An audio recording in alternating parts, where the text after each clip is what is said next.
Chapter 20, Part 2. As a receiver in training, you're held in very high respect already, so I think you wouldn't be questioned very forcefully. I'd just say I was on some important errand for the receiver. I'd say it was all your fault that I was out after the hours. Jonas teased. They both laughed a little nervously, but Jonas was certain that he could slip away, unseen, from his house carrying an extra set of clothing. Silently, he would take his bicycle to the riverbank and leave it there, hidden in the bushes with the clothing fold beside it. Then he would make his way through the darkness on foot silently to the annexes. There's no night-time attendant, the giver explained. I will leave the door unlocked. You simply slip into the room. I'll be waiting for you. His parents would discover when they woke that he was gone. They would also find a cheerful note from Jonas on his bed, telling them that he was going for an early morning ride along the river, that he would be back from the ceremony. His parents would be irritated but no alarmed. They would think him inconsiderate, and they would plan to chastise him later. They would wait with mounting anger for him, and finally they would be forced to go, taking Lily to the ceremony without him. They won't say anything to anyone, though, Jonas said, quite certain. They won't call attendant to my rudeness because it would reflect on their parenting. And anyway, everyone is so involved in the ceremony that they probably won't notice that I'm not there. Now that I'm at 12 and in training, I don't have to sit with my age group anymore, so Asha will think I'm with my parents or with you, and your parents will assume you're with Asha or me. Jonas shrugged. It will take everyone a while to realize that I'm not there at all, and you and I will be along on our way to then in the early morning.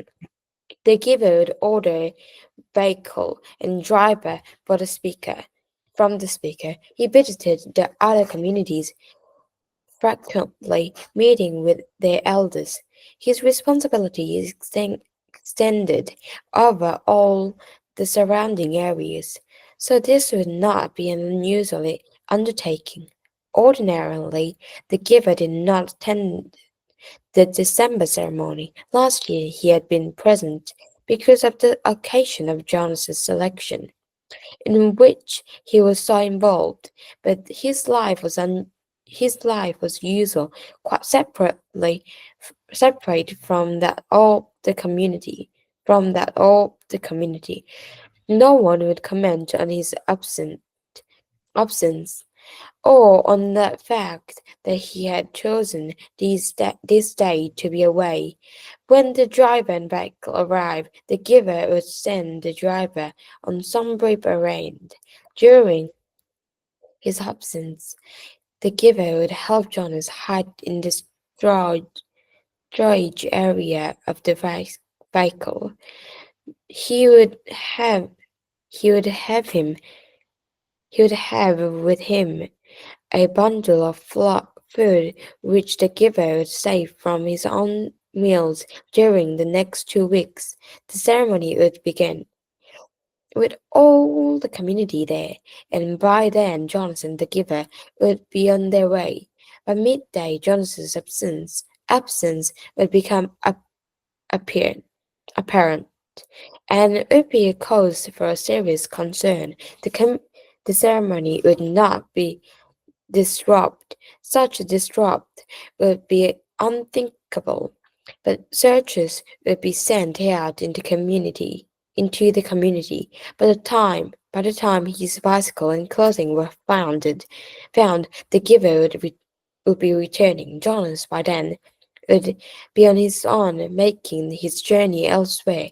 The giver on his return would find the community in a state of confusion and panic, confronted by a situation which they had never faced before, and having no memories from which to find either solace or wisdom.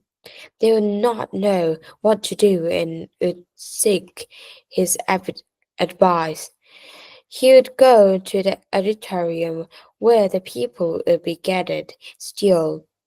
He would stride the stage and command their attention. He would make the solemn announcement that Jonas had been lost in the river. He would immediately begin the ceremony of loss. Jonas, Jonas. They would say loudly, as they had once said the name of Cal. The giver would lead the chant.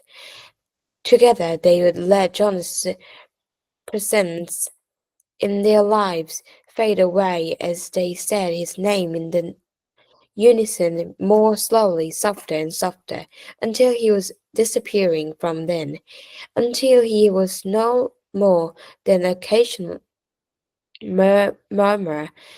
And then, by the end of the long day, gone forever, not to be mentioned again, their attention would turn to the overwhelming task of bearing the memories themselves.